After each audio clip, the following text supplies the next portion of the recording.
Hi everyone, welcome to the new episode of Yotewo podcast. And today we have our new guest, Ada Kirsch from Meta. So Ada, thank you so much for joining. Thank you for having me. We'll have a chat about different stuff today. We'll cover various topics, but I think let's start a bit with intro on yourself. So Sure. you work in iOS and mobile development. If you can share, how did you start and why did you choose this niche specifically? Yeah, it was back in 2012, 2013. I've just finished high school. I was choosing my higher education routes, available options. And back then, smartphones were getting more available, Yeah. and there were iPhones and there was everything else. Okay. And, it was cool to have an iPhone.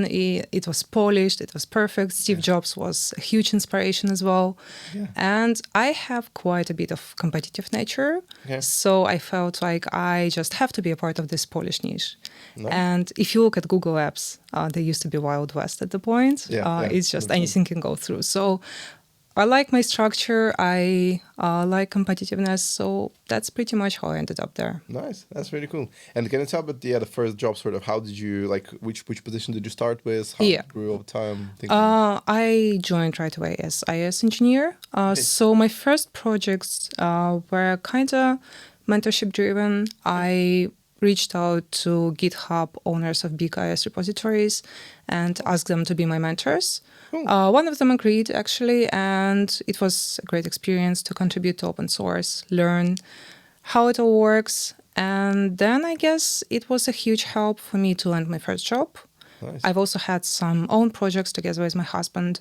Nice. So I had something to show, and I ended up working for music player. Okay. It was different from everything else because it allows you to show to play low-C files, so like Okay. full quality. It was for music geeks, and yeah, it was pretty cool. Pretty cool. Nice. What about the pet projects with the husband? Take some. Oh yeah, sure. So when I joined university, we had everyone has a schedule. Yeah. And I was so annoyed because it was switching bi-weekly. Yeah. And I was so annoyed that you can't really set it up properly in the Apple calendar.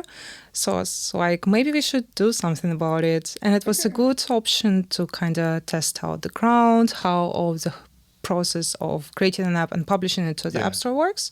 Nice. It still exists. It has millions of downloads. Really? Yeah, it's That's quite cool. popular, especially in Russia and Belarus and all that countries. Yeah. So yeah, pretty proud of that. Nice. That's pretty cool. Amazing. And then, so I've been looking at your career. You worked in three relatively small Yeah, companies, and then immediately switched to Meta. So can you tell me a bit more? Yeah, sort of what triggered this move to Meta, and also how did you find the whole experience of getting there, Yeah. onboarding, stuff like that? Honestly, it was very random. It's one of my favorite stories how I switched Okay. careers. So I was at the time 6 or 7 months pregnant. And I was just, getting ready for my maternity leave, Yeah. handing over my projects, explaining, preparing documentation. And one day I just checked LinkedIn and a Meta recruiter reaches out. Okay. And so I'm they like, reached out to you. Yeah. And I'm like, well, maybe I should try. But I asked right away that I won't be able to start for Right. the next year or so. He's like, no, it's fine. Let's just talk. Let's, they try to get you. That's cool. And we talked. He explained the whole process, how it's going to look. The biggest lesson I learned when I talked with him is he said, you will have to practice lead code for the coding interview. And I was worried that I won't have enough time because I really wanted to land this Yeah. position before I give birth, so Yeah. I don't have to to worry about that. Yeah. And what he told me is that if 2 or 3 weeks is not enough for you to prepare for the coding interview, probably the role is not for you. And I was like, well, okay, let's Yeah. do that. And he was very helpful in terms of setting up everything on short term for me Okay. because I couldn't wait for long. Yeah. And I just went through the lead code questions, went through system design questions, behavioral interview questions, all of that stuff, and was able to close the position within 3 months, I guess, which is Nice. pretty quick Pretty for quick big for tech. Meta. Yeah. Exactly. So I signed the offer about 1 or 2 weeks before I gave birth. Okay, that's quite interesting timing. How did you, when you actually started in Meta, like started Yeah. working, how did you feel after the smaller companies, like into bigger, like what's sort of the biggest difference you've noticed? Yeah, it's crazy different. What I've noticed at Meta is that it's very engineer driven, Yeah. rather than in smaller companies, it's usually CEO driven, Yeah, like business or driven. product manager driven. Yeah. But at Meta, especially if you work in infrastructure teams, Yeah. it's very much engineer driven. So that's great. Yeah. It's also a huge amount of extremely talented and just good people to work with. Nice. That's amazing stuff. Cool. And so how long you've been in Meta now? For It's been almost 3 years. So 3 years. yeah. That's really cool. The next one I have is a pretty generic one. Oh, yeah. For your philosophy or approach to building mobile user experiences, like sort of what is like this kind of like principles or guidelines or your own like sort of ideas that you kind of pursue in doing this? Yeah. As I'm an old school Steve Jobs fan, Yeah. I tend to treat every experience as a user first. So if you have a tutorial and you have to explain something, how your app works, Yeah. most likely you're doing something wrong. So I tend to put myself in the user's shoes. I tend to prefer native UI over anything custom that you can imagine. Yeah. And simple interfaces over cleverness every day of the week. So Nice. That's really interesting.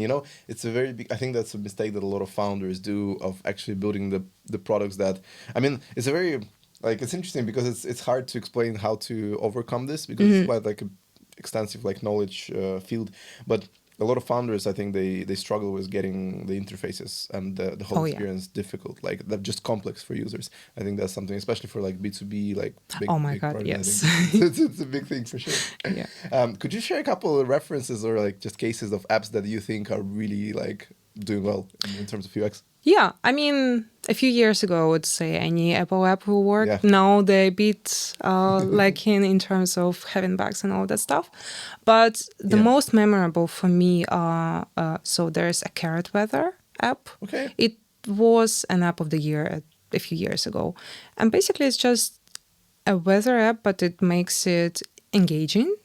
Interesting. It's really cool to check it. It's like there's a little robot talking back to you, trying to ruin your day. And it's kind of fun. Yeah, poking fun at you. So yeah, I can definitely recommend that. Yeah.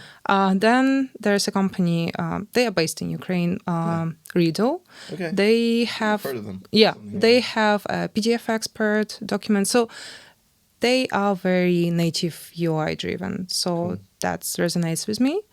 And if we also consider games, back in 2012, maybe 14, there was a Monument Valley game on iPad. Yeah. And you don't have any tutorials. You just jump straight in and you figure out on the way how to control your character, which I feel like is the way to go. Yeah. Interesting. So pretty much the less tutorials and like hints are there, the better. Yeah. Users are not dumb. They can figure stuff out. Yeah. And if you make their life easy, if you don't overcomplicate your UI, they're going to be just fine. Yeah. Yes. That's cool. That's really interesting. Great. The next one I have is about collaboration. So you wrote a few posts about collaboration. My question is, from your perspective, especially taking into account that you have experience in both smaller teams and Meta, why do you think it's important to be in this collaborative sort of environment, while building products with teams? Yeah. So great ideas are not built in isolation. There's always a team involved. So designers, data researchers, product managers, backend engineers in my case. Yeah. And they don't try to make your life harder. Yeah. They just strive to get the best user experience they can. Yeah. And you have to stop treating it the way that everyone tries to get you or attack you. You have to be open-minded, discuss, talk through all of the ideas, because at the end of the day, they're just trying to get their job done and they want to do it well. Yeah. So just be open-minded. Yeah. Make sure you listen to their opinions. Express your opinions as well. You don't have to stay silent. Yeah. But great products are built in teams. Yeah, 100% agree. I think in general, like the healthy criticism is a good thing in the Yes, company. Like, definitely. for sure, if it doesn't exist, then probably something is wrong. Yeah. And it's kind of what makes you a leader in the team. Yes. You know, when you can communicate with people, when you can collaborate, when you can organize the whole Both ways team. as well. Yeah. That's what takes you from just a developer to a team lead. Yeah, perfect. Then that's a great one. Okay, the next one question I have is a bit related to what we do at Yotewo, our startup. The question is, because you worked across different teams, smaller again, in Meta. Have you seen over your career these teams seeing the scarcity of tech talents? You know, when it comes to hiring, like sort of how do they approach in both instances of hiring? Yeah. Definitely, in any country I've worked, in any company I've worked, there's also a scarcity of good talent. And it's also crazy now, thinking back on it. I almost never worked with like locals in the countries. Usually people were hired from abroad and brought into the country. So yeah, but usually, you know, candidates, they try to just throw in buzzwords or try to figure out some complicated solutions. But it's really difficult to find a person who is good at coding at their work, who is good with communication skills or just soft skills in general, and who are open to learn new skills as well. Yeah. It's so difficult, you know, and probably it's just because they tend to stay in whatever they landed at. Yeah. But yeah, definitely it's really difficult. You know, it's really cool that you've mentioned about the working mostly with teams based somewhere else other than local, because one of the sort of the philosophies that we pursue at Yotewo is that the hidden gems, like the hidden talents, they might be anywhere else. Yes, they might be sitting somewhere like super small, I don't know, village up in I don't know, South America or something, and they might be actually like the perfect fit for the company that is looking for them. So would you say it's something? Yeah. And probably, you know, I have a theory on that, is that when you were born in a first world country and like in a huge city like London, Hamburg, you don't really have what to strive for. You're already quite well off. And people who are in the middle of nowhere, they have and it kind of pushes you to get better or be the best in the industry. And the best talent is definitely somewhere else. I agree on this 100%. Yeah. No, that's amazing. Cool. The next question, actually, on this bit as well. What is, in your opinion, outside of coding, is the skill, or maybe like a mindset, but most likely skill, that actually divides like just an average engineer from like a proper world-class engineer? What do you think is like this thing that, you know, makes them make this step ahead? I would say it's accountability. As soon as you acknowledge that you make mistakes and that you have some gaps in learning, and as soon as you close these gaps and fix your mistakes, that's kind of what takes you from just an engineer to a world-class engineer.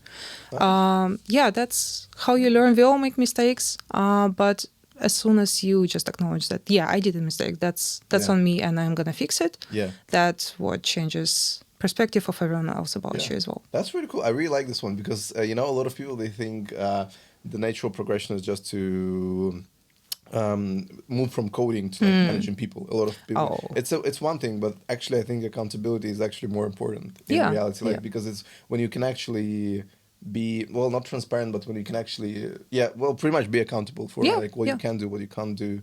It's really I mean, the main difficulty in just being good at coding is that your knowledge, it kind of ages not as good.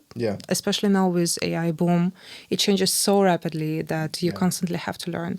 And as soon as you can acknowledge that and just work on it, that's where you're gonna be golden. No, 100%. Cool. Let's get to the techie questions. The first one I have is, before we get to the AI part, there was a point in the past when cross-platform development started rising, like Flutter, etc. How have you seen it, like the impact in the industry? Because in my, like, from what I've seen, iOS developers are still as demanded as they were previously. Just share your sort of view on that. So I do feel like, as you mentioned, it's been a couple of years when it was like a buzzword you hear everywhere. Now it's going back to native first. And Honestly, I've played with Flutter. It's great. I like Yeah. it. There's a place for it. It's good for like proof of concepts or really fast prototypes where Yeah. you can show both platforms. It's Exactly. great. But as soon as you try to develop anything like platform specific, Yeah. if you have to access Bluetooth or maybe AR-Kit in terms of iOS, that's where you have to write native code. Yeah. I also remember there were issues with widgets. They're quite popular on iOS and Android, Yeah, so you still have to write native code. Yeah. But you can actually use this native code from Flutter. It's gonna Yeah. work great. So I don't mind it. It's Yeah. great. It's good to know about it. Yeah. Even if you're a pure native developer like I am, it's still good to at least see other options. So I think it's great. The main problem I see with cross-platform is that as soon as there are big UX, UI changes on the platform, so like Liquid Glass, they need time to catch up. Yeah. So you are going to be blocked if you use Flutter. You're going to be blocked until Google provides you API to use Liquid Glass. Yeah, no, I 100% agree on this. By the way, what do you think about Liquid Glass as a user experience? It's all right. I don't mind it, but I feel like it's not contrasty enough, if you know what I mean. It's kind of blends all together. Yeah, so I'm not sure how it works. I mean, I have perfect eyesight. I'm so grateful for that, but I'm a little concerned for older people or No, 100%, I agree. Cool. And the other one that I have on sort of this field as well, getting to AI and AI-enabled code generation tools. How do you see this thing coming into the market and maybe affecting the role as well? Well, I hope we're not going to get obsolete, but to be honest, AI already does quite a lot for you. So boilerplate code, testing is great. It's a great tool for testing. It can do some very simple UI layouts, but it's not great. So how I see it is that senior engineers are going to be even more demanded than they are now. It might be a bit tricky for junior and mid-level developers to get into the market. But I feel like senior engineers are going to use UI as a tool as it is now, and they will be able to focus more on some unique new stuff that's platform driven or architecture, security, privacy, all of that complicated stuff. So I really hope our jobs are gonna stay in place. I'm sure they will. I'm sure 100%. I think it will be good. It will be definitely making it harder for juniors to get into the field. I think for sort of middle plus and above, I don't think it will be huge. But the other bit I have on this question is, do you think, because there are two sort of sides of the market now, one side that thinks that there will be more demand for generalists over time, the other one for niche specialists. Which one do you think will be the case? I feel like niche. Niche, Because it's like a unique set of skills. And it's more tricky to train your AI models to fix all of that niche questions. So I feel like it's not really only about development. It's also about art. It's also about photography. Everything that is niche and over mid-level, that's going to be demanded still. 100% agree. I think even by industries it will be getting way more and more niche. There will be, instead of just let's say iOS developers, I think it will be specifically iOS developers who work with fintech apps, with I don't know, healthcare apps, etc. So I think in that sense, definitely niche as well. I mean, even a few years ago when there was this cross-platform boom, everyone was saying, native development is dead. You don't really need it anymore. And look at us now. It's not going anywhere. Still going good. Yeah. 100% cool. But what do you think in general about AI, generally, for the economy? Do you think it's a positive thing that this happens? I feel like there must be much more regulations around AI. It's really worrying me as a parent where it's going in this regard, with image generation and video generation, with all that stuff. Cool. Let's dive more into this. Tell me more. Sure. I mean, I already decided we do not post our kids online. It's off the limit. And now it's not really about, generating images with your child. It's more about someone else knowing where you are, how old your child is, how roughly do they look, even if you put an emoji on top of their face. of It's course. still you kind of get Yeah. the gist. So yeah, I do feel like we need much more regulations in terms of what can be done with AI. Yeah. Because now it's just the Wild West again. Yeah, that's really interesting. Yeah, because I was also thinking about this recently, that probably the generation of kids that are like born now, or like a couple of years back, that are just getting to use like devices by Yeah. now and stuff like that. I think they'll probably will not be able to say a difference between the content generated by AI and the Even real now, one. yeah, even now, looking at I think there's the Sora app Yeah, and yeah, yeah. Vibes. You can't actually Sometimes say. I just, have to double check if it was Yeah. real or not. Yeah. But what we've been thinking about our daughter, she's Yeah. 3 now, and probably because we are both like working tech, we Yeah. have an ability to show her how to train the model Okay. and how to show that how it works, Yeah. like Yeah. how it really works. So she Yeah. understands that it's not real. Yeah. So maybe that's the approach we're gonna choose. But yeah, it's really tricky to explain to the Yeah. child that it's not real. Yeah, no, 100%. That's really interesting. I think in general, like, with AI as well, I think it's very inflated thing at the Oh, moment. yeah. I think like there are so many companies who kind of like being on the wave of this hype. They just like fired a bunch of people thinking that AI will replace like, I don't know, like Oh, no. support teams or Yeah. whatever. And it's like, I think it's a big problem actually. Like, It was such a pain even like 5 years ago to reach anyone in the support, Yeah. and now it's gonna get only It's worse. even It's just worse. crazy, yeah. 100%. I agree. Cool, interesting. The next question I have is about the sort of, it actually can be related to AI as well. What do you think is the one big innovation in UX that is coming our way? Maybe that people are kind of anticipating or not anticipating Yeah. yet. Is there such a thing that you think will be? Yeah, definitely. I feel like the future is. So, have you seen the Meta Ray-Ban glasses, the Yeah. display glasses? Yeah, yeah. I feel like that's the general direction we're gonna Okay. go into. Interesting. And so it's augmented reality. Okay. You are gonna get content right in front of your face. Yeah. You don't really have to stare at your Yeah. phone as well, which is great. Yeah, And I I feel agree. like the biggest change will happen, if it will happen, as soon as they allow third parties to develop apps for Okay. glasses. Yeah. So it's kind of what happened with iPhones. Yeah. It was Yeah. closed, then they opened the Yeah, market, and it absolutely, was yeah. just a huge hit. Sure. I feel like the future is around augmented reality. That's interesting. That's really cool, because a lot of people like they don't speak about it anymore. Like it's like AI all over the place. I mean, obviously the Ray-Ban glasses and stuff, but generally everyone kind of switched their attention from AR to AI. And Yeah, actually, yeah. AR is like a big thing that is coming, I think. So, Yeah, I mean, especially as it's integrated with AI, Yeah. and it also is context aware, so kind of it knows what you're looking at, so it's Yeah. also can be very helpful. Yeah. And it's quite affordable, if I may say so myself, Yeah. compared with Apple Vision Yeah. Pro. So yeah, I feel like it's just gonna grow. Yeah, I agree. And I think it will at some point maybe go beyond just, the physical stuff. I think it will Yeah. actually at some point be on the biotech level. Like It could be. I mean, they already have the wristband Yeah, that yeah, kind of you don't really have to touch anything, which is Exactly. great. So yeah, it's really interesting to see where it goes. Interesting. No, that's cool. Would you say also the question on that? Would you say companies switching their UX to AI first UX, is it like, do you think it's generally a good thing? Because what we've been seeing at Yotewo, for instance, because we have this AI element in the app as well. We have this kind of agent chat that helps you go through the process, but it's still tricky to use it without all the rest. Like, I mean, at some point maybe it will be, but at this point there's still like there's this basic UX that people need to use, and then there is a chat on top of that for convenience, but it cannot sort of exist on its own. Yeah. But I see a lot of companies actually like just being like AI first. Would you say it's a good sort of thing, or maybe tricky?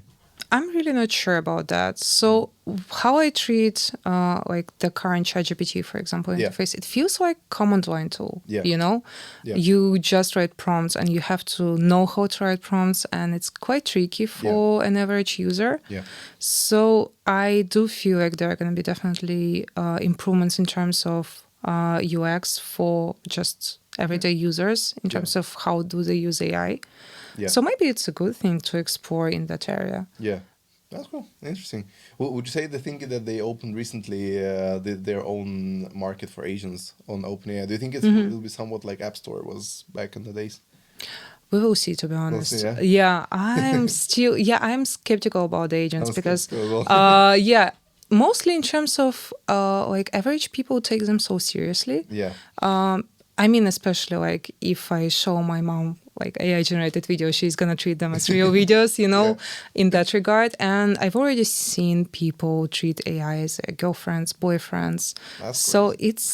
it's a tricky question. That's where regulations come in, Yeah, 100%. So having all of the agents, we have to see how it Yeah. evolves because we are now at a very interesting time. Yeah, I agree. I think that's the one thing I'm really interested in, how it will go like later in terms of like the social impact. Actually, Yeah, because yeah. I think for a lot of people, like I've been looking at some point, like back in the days, I was looking at the stats on how people actually use AI, and there was a bunch of like percentage dedicated to people using it as a like mental support, like That's it's like scary. crazy, Yeah. because it can like I don't know. I think it affected like the way, for social communication. We like some people, instead of asking like I don't know, a friend or a family member for advice, they'll actually go to ChatGPT. Yeah, And I think yeah. that's not a good thing. Especially, Yeah, like, concerning. that's true. Because I mean, it is trained on different content, and some content is good, some content is not verified. So Yeah. you never know what you're gonna get at the end. Yeah. So it is scary. Yeah, we definitely need some regulations. I agree. Yeah, I always also say in the business aspect of things, it will be also like there will be at some point still growing demand for people who are not using like AI generated content. Oh or yeah, AI yeah. generated reach out, because it's just like it's getting like just one identical kind of image, and people Exactly, will see yeah. right away that it's AI. So I think in all these aspects, it will at some point be jumping back to the actual. It's actually, I've just recently seen an interesting video from a photographer. Yeah. So he was extremely scared that his job is going to be like conquered by AI and that they will not need him anymore. Okay. But turns out now he gets much more orders than he used to. He's like a specifically product photographer, Exactly, yeah. and people don't really want AI slop on their 100%. packaging. 100%. Like, 100%. you don't really want to put food in your mouth that Yeah. has this AI slop on it. So 100%. I think that's going to be the case for all industries, like Yeah, sales yeah. people, for like everyone. I think that's where yeah, we're you going. kind of like at the images, you look at them, they look great at first glance, Yeah. but then you start looking at the details and it just Yeah. looks off, Exactly. So And I think even if it will be polished in like I don't know, a few months or years time, it will still be identical. I don't think it will be like somewhat creative from the perspective. Cool. Okay, great. The next question, not an AI one. So you've moved to London about 6 months ago. Before that, you lived in Hamburg. I think just tell me a bit more about your experience comparing these two places in terms of general living, in terms of tech, in terms of the industry ecosystem, everything. I can talk for hours about Germany. I love it. But they are crazy different. I mean, they are so close by, but they're absolutely different. So the biggest difference for me is that Hamburg is not very touristy. So there are not as many tourists as here. Yeah. And it looks a bit more posh, if I may say so myself. London, on the other hand, is the way to go in case of entertainment or especially IT market. That's the place. Hamburg is pretty dead in that regard. So if you're after like IT market, IT jobs, or just entertainment in general, finance as well, London is the way to go. If you want to settle down, kind of chill out a bit, be closer to nature and all of that stuff, Hamburg is generally is my advice. Berlin is kind of in the middle, so it has a booming startup market. Yeah, exactly. Quite a lot of people speak English as well in Berlin, not as much in Hamburg. And it's just, you still get the benefit of all of the, Germans' social benefits, like child support and all of that stuff. But you also get the IT market. So which is, it doesn't pay as much as in London, but the cost of living is also, 100%. much better. 100%, yeah. In terms of the, the community and people in London, how do you find it so far? It's actually crazy for me because I myself is somewhat of an introvert, and I felt myself great in Germany because you just say hi and you just say bye, and you don't really communicate. Sometimes random grandmas are gonna approach you, especially like if you have kids, they're gonna try to talk to you. But here in London, it's just everyone wants to know how was my day, how is my cat, how is my family, and all of that stuff. Yeah, which is an adjustment for me. But I also feel like it's much easier to make friends here. Yeah. People are more open, especially there are lots of immigrants, and it's always easier to find common ground when you are 100%. of the same background. Yeah, 100%. Very international community. I think the tech community is very strong as well. Oh, yes, like yes. developers, founders, investors, everyone. Yeah, lots of great people, talented people to talk to. So definitely agree with that. Great stuff. Cool. And to be honest with you, we got pretty quick to the last question. And actually, you partially answered that one in the beginning. Yeah. But so you've been in the field for over a decade now. Do you have an ambition at some point to build your own product? Obviously, you said you've already built some. Yeah. But yeah, do you have an ambition to build maybe a proper project of your own at some point? So as of now, with all of the AI boom and all that stuff, I feel like I'm at the right place and at the right time. I get to learn from the industry leaders, kind of be right in the middle of the whole boom. Yeah. But I don't see myself staying like in this rushed, stressful environment for long. Yeah. Definitely, I will be exploring options of getting like kind of soft retirement, maybe moving out of London, maybe settling down somewhere else. Yeah, in UK or maybe other countries? Probably back in Europe, Okay. Yeah. I just feel like it's closer to my mentality, I guess. Mindset. Yeah. Yeah. Interesting. Well, what sort of product would you do? Like, which kind of, what sort of industries or maybe like verticals are you most interested in? I really like education and health areas. Yeah. Definitely not anything in social media. But something that is regulated. That's kind of my point. 100%. So education sounds great because we also have some experience in education. Healthcare is great. It's a bit tricky because you have to put lots of disclaimers there here and there. But those kind of areas. Cool, amazing. Well, I think that's about it. I'll put all the links to your LinkedIn in the description, all that stuff. And Ada, thank you so much for coming. Honestly, I love it. Thank you. Yeah, it was a lovely chat. Thank you so much. Thank you. Thank you.